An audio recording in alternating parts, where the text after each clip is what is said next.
Olá, tudo bem? Eu sou o professor Paulo Cruz e esse é o canal do Instituto Brasil 200. É isso que você entendeu. O Movimento Brasil 200 agora se chama Instituto Brasil 200, uma entidade muito mais preparada e organizada para contribuir na construção de um país mais justo, mais próspero e mais livre.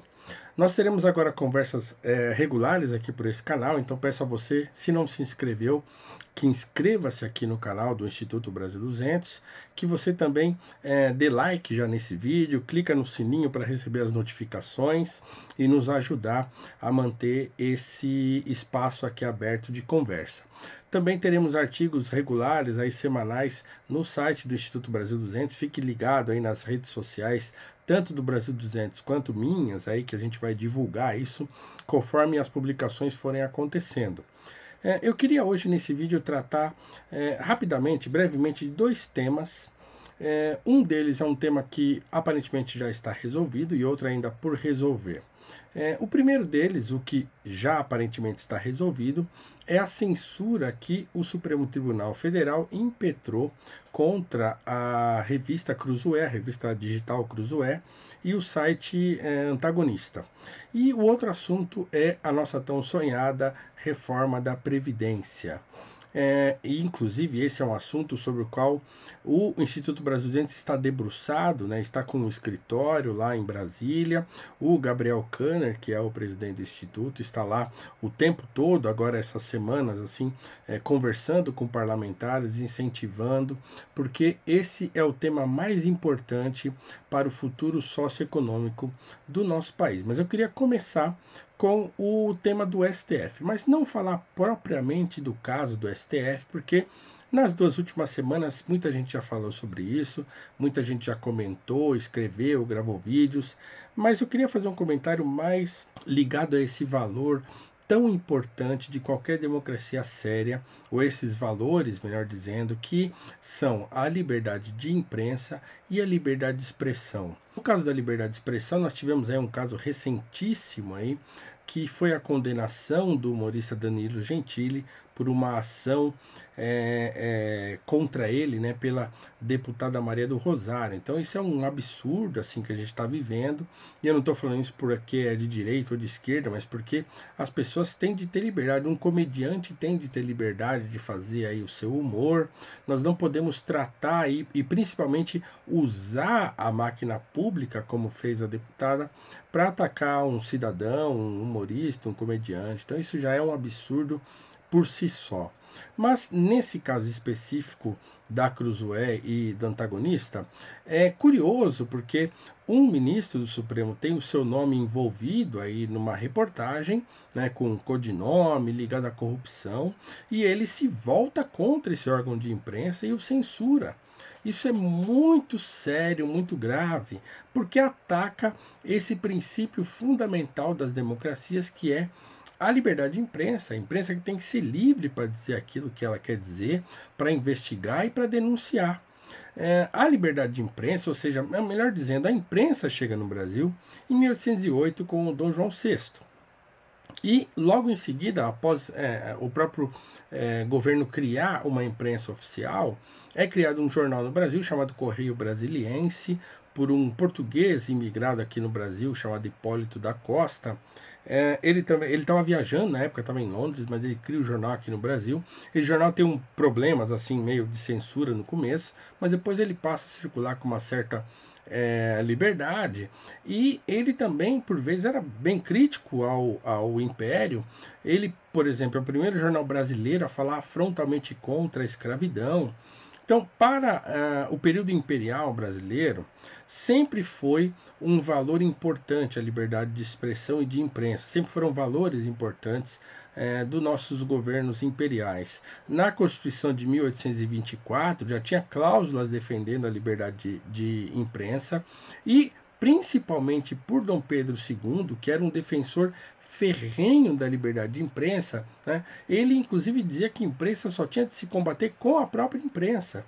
Então ele era muito atacado, ele, não só ele, como também a princesa Isabel e o seu marido. Então o Silva Jardim, que foi um jornalista importante brasileiro, um republicano, um revolucionário, assim, um homem revolucionário do mau sentido do termo, né? Aquele que quer destituir a monarquia de qualquer jeito. Ele foi um dos grandes defensores e divulgadores das ideias da República. Depois ele foi esquecido pela República, acabou morrendo de uma maneira muito trágica, caindo dentro do vulcão Vesúvio. Mas o Silva Jardim, ele inclusive defende a decapitação do Conde d'Eu, que era o marido da Princesa Isabel. Ele chamava a Princesa Isabel de incompetente, chamava de carola, ele também criticava muito Dom Pedro II, mas nenhum deles investe contra a imprensa, porque eles sabiam que era importante essa liberdade que a imprensa tinha de ter num país que se queria um país livre, né? Então, é estranho que nós tenhamos de voltar a esse assunto agora, depois, inclusive, de governos bastante autoritários que nós tivemos, e de uma ditadura que nós tivemos, e de problemas que nós tivemos em relação a isso, a censura. Temos de voltar nisso agora. É curioso também, isso é fácil de encontrar na internet, os chargistas da época do Império faziam muitas críticas desenhadas, então é fácil encontrar caricaturas de Dom Pedro, da princesa. Você pode encontrar isso na internet. O Ângelo Agostini e o Bordalo Pinheiro foram os dois famosos assim que investiram muito assim nas críticas contra o governo. Mas aí agora nós não podemos ter mais o nome então de parlamentares ou de pessoas importantes aí do nosso meio político envolvidos numa reportagem, que aí eles se sentem no direito de censurar os órgãos de imprensa. Isso é muito sério. Eu quero convocar você que me assiste a estar atento a isso, a se informar e se juntar também como povo, comigo, com o Instituto Brasil 200, que reafirma aqui também o seu voto pela liberdade de expressão e de imprensa. Então, que nós tenhamos assim a nossa democracia preservada. Então, estejamos sempre atentos a isso. O segundo assunto que eu queria tratar, então, é a reforma da Previdência. Eu queria falar do aspecto mais básico desse sistema e do porquê ele está fadado ao colapso. O problema é que, na verdade, são dois, né? Porque o nosso sistema, quando ele foi criado como um sistema de repartição simples ou de transferência intergeracional. O que significa isso? As pessoas que trabalham pagam por aquelas que já se aposentaram. Ou seja, eu, hoje, contribuindo lá com o INSS, não estou pagando a minha aposentadoria, mas a aposentadoria de quem já se aposentou. Isso significa que quando eu me aposentar lá na frente, quando você se trabalha ou vai trabalhar, se aposentar, tem de ter gente trabalhando para pagar pela sua aposentadoria e pela minha. O problema, e esses dois que eu disse que existem, é que a longevidade no Brasil aumentou muito, então as pessoas hoje se aposentam, tem uma tradição de se aposentar cedo no Brasil, então a pessoa se aposenta com 45, 50 anos e ainda vive mais 40 anos, então vai morrer com 80, com 90 anos. Então isso é um problema, porque a pessoa contribui durante um tempo e depois passa um longo tempo recebendo, e o sistema não foi feito para isso.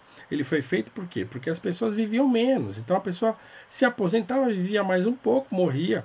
E aí dava para equilibrar as contas. O outro problema é que as famílias antigamente tinham mais filhos, então tinha mais gente sempre trabalhando. Hoje o jovem está entrando mais tarde no mercado de trabalho e também as pessoas têm muito menos filhos. 1, 2 filhos, ninguém quer ter mais um monte de filho. Então o que acontece?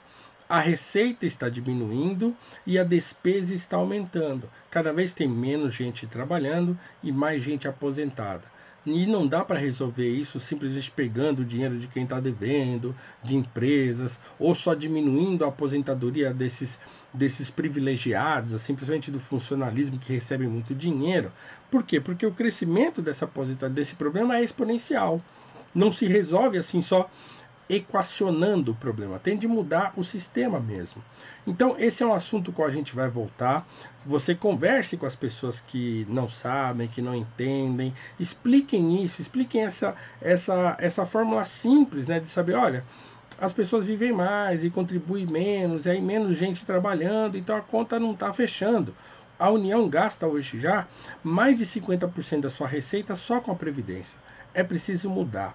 Então eu quero te convidar a refletir sobre esse assunto, ajudar a gente a divulgá-lo e também participar intensamente desse debate que é tão importante para o futuro socioeconômico do nosso país. Então é isso, um abraço, fique com Deus e até a próxima.